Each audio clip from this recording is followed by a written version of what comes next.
Hmm. I don't know if this is working, so I'll record it.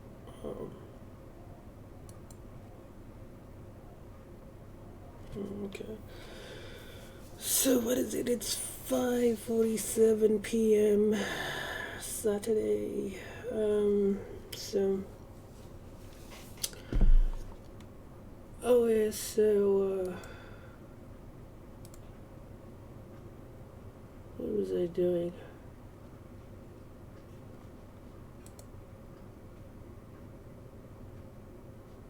I don't know. Is this working or what?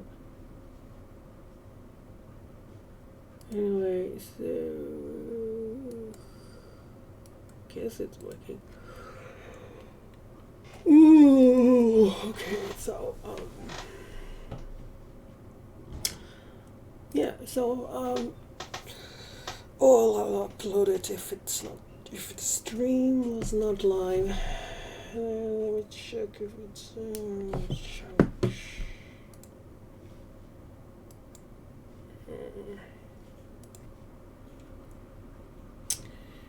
yeah. So what happened? Oh yeah, my my internal review of the NDIS application was rejected. So my initial application was rejected because the decision maker came to the conclusion that my psychiatric illness was not permanent. So I went to my psychologist and psychiatrist and obtained additional information. And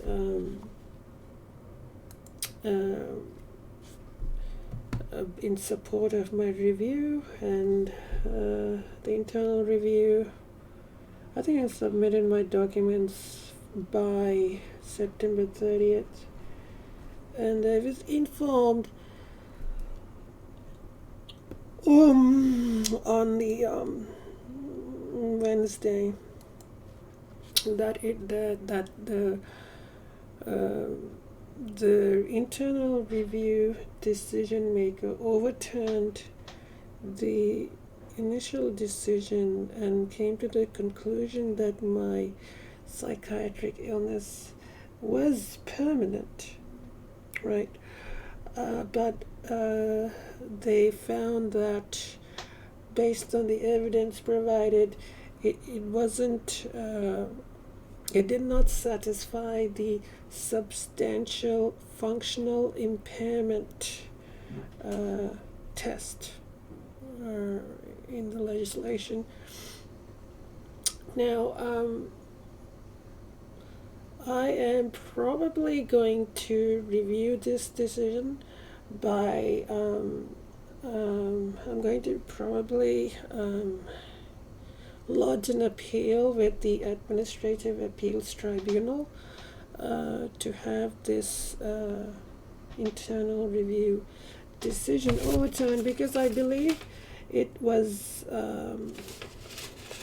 not, the decision maker did not take into account the evidence as a whole. Like, the materials they used to make the decision there are 7 materials. The first, okay, so there was a letter by my psychologist, a form completed by my GP, as well as, I filled out the reviewable decision form. I also wrote a letter myself, as well as 2 phone calls that were made to my psychiatrist and my GP on the 22nd of October. In coming to the decision that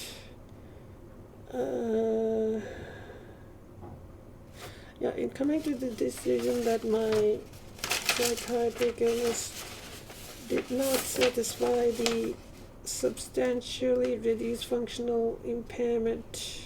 Oh, wait a minute. Substantially reduced functional capacity or psychosocial function. Or psychosocial function. She relied on a decision. Based her, it seems from looking at this, she quoted a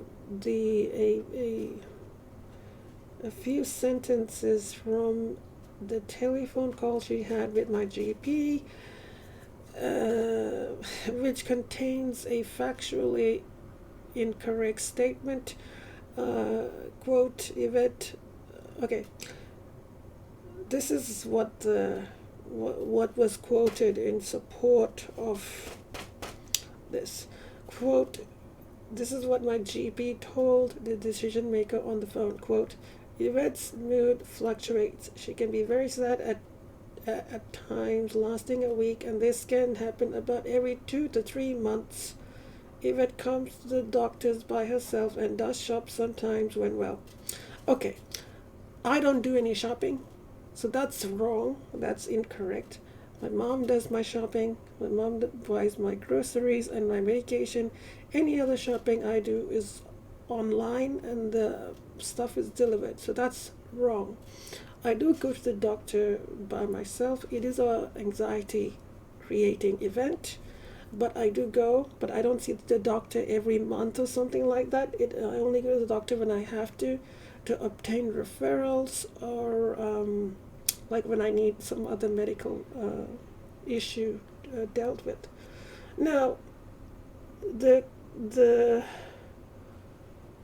statement, she can be very sad.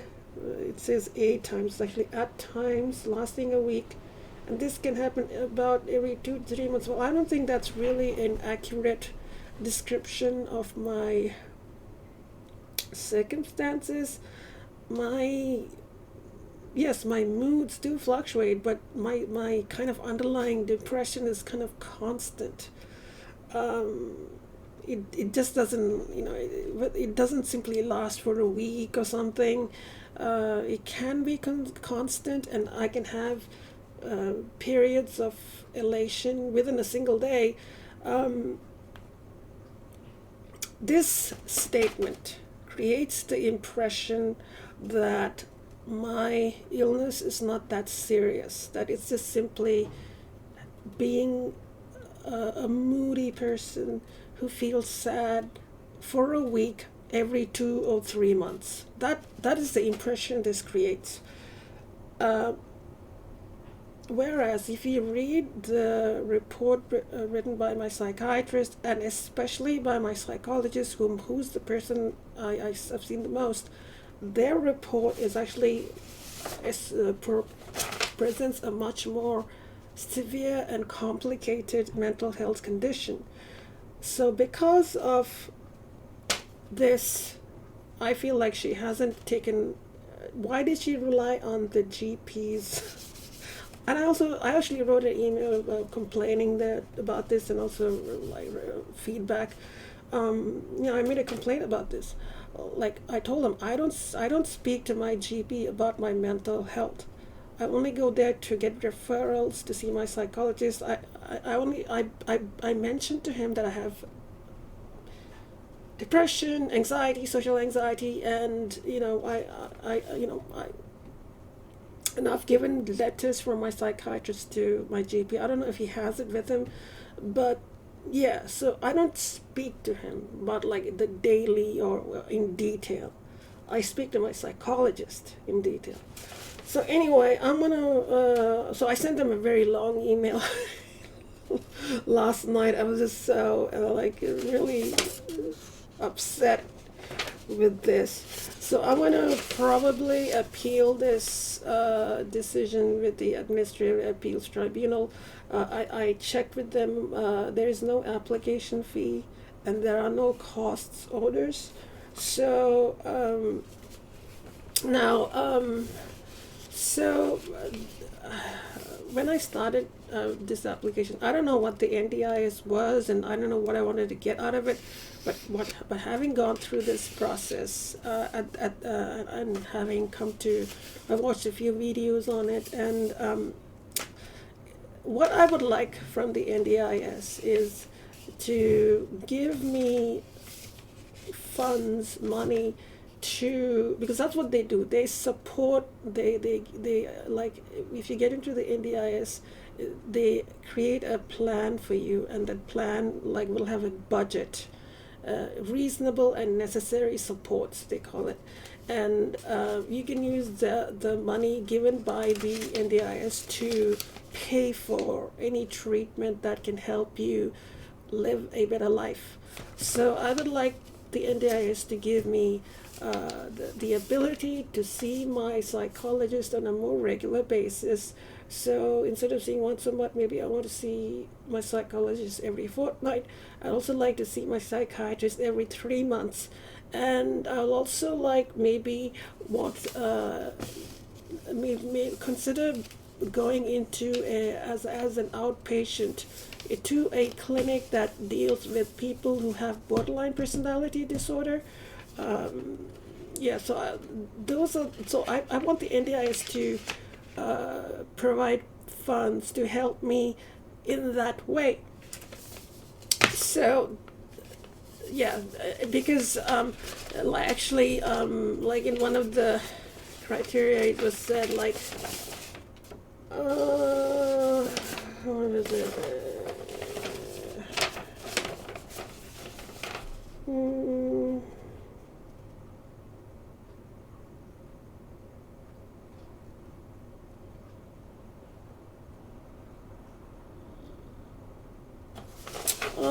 Actually, yeah, will is the, I don't know what it is. Anyway, like, where's the page number 5? There's 5 pages on that. Anyway,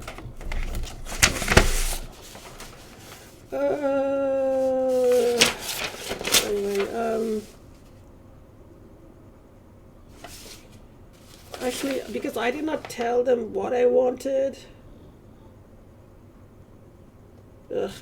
Yeah, I already, this is said, I already like supports are more likely provided through the mental health system. I already receive a mental health plan. I already get that.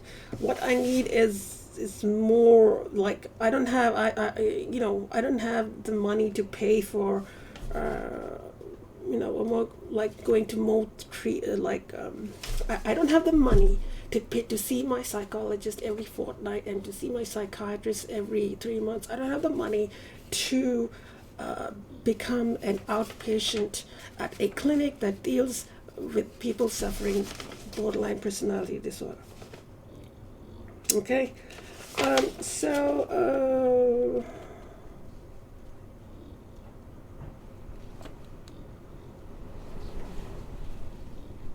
anyway, so I'm going to make that appeal, and I also started applying for the disability support pension because I do not have the capacity to work. I mean, I just don't. I get very triggered dealing with people, and I'm working hard to take care of my basic needs. Like I haven't showered for like days. All right.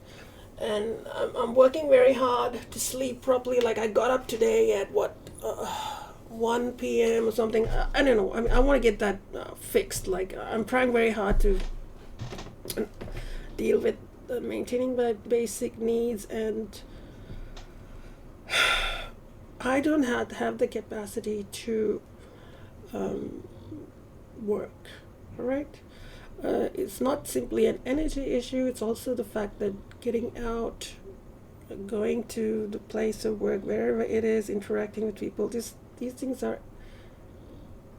energy intensive and can be emotionally triggering. So that's what's happening. I started the process of applying for the disability support pension. I have to see I have an appointment with my new employment consultant on Monday, but I want to have that appointment canceled because I don't see the point of going there. Um, because once I complete my online claim, I should get like a 12 weeks exemption while they process my disability support pension, and so I don't want to just go there, make the effort to travel there, and I don't see any point going there. So I've been trying to get that done, but I haven't, like, my employment consultant. This is a new employment consultant. She hasn't contacted me yet. I'll let them know, and I have to like apply for 2 jobs, and I'm like, why should I apply for 2 jobs when I cannot work, don't want to work, and so I have to talk to them about that. So I want to get that done on Monday. I have an appointment with my GP on Wednesday, and I want to actually talk to him about this whole shopping business and try to tell him, no, I don't do my shopping, and this is not a really. I want to explain to him, like, what this. I'm going to talk to him about this and clarify some matters. I also want, like, to get a referral and a medical history from him so I can put that with my disability support pension application. I also want to go to my bank and get my gender corrected because I need to provide a bank statement to support my DSP application. So I'll probably do that hopefully I can do that on Wednesday. So, I mean, I've got to do lots of things next week.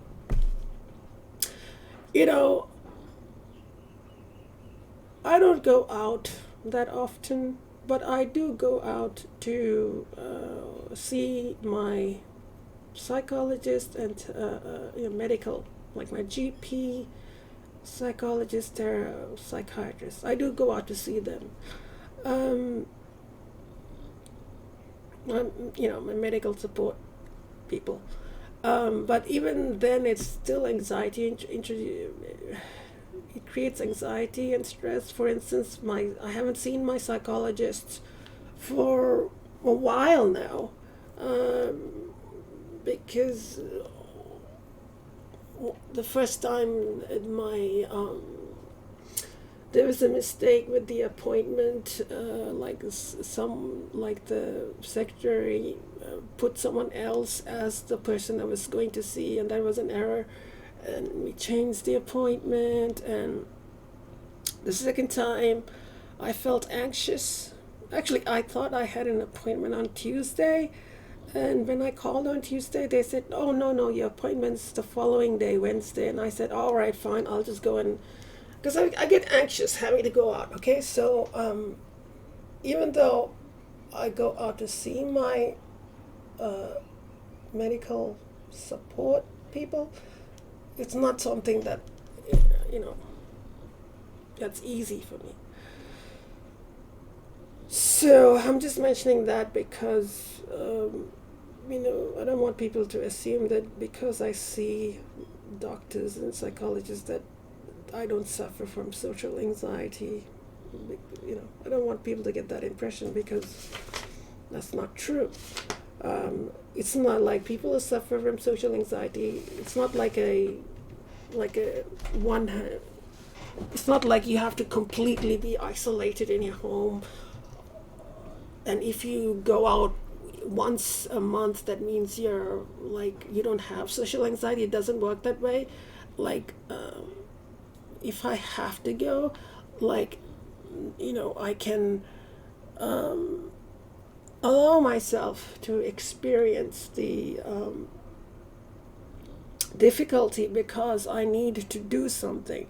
But it's not like it's not without cost. There is an emotional cost associated with going out and interacting with people, because sometimes even just talking to people can trigger me. I mean, even medical people, even psychologists, even anybody can, even if they don't intend to trigger me, I can get triggered. So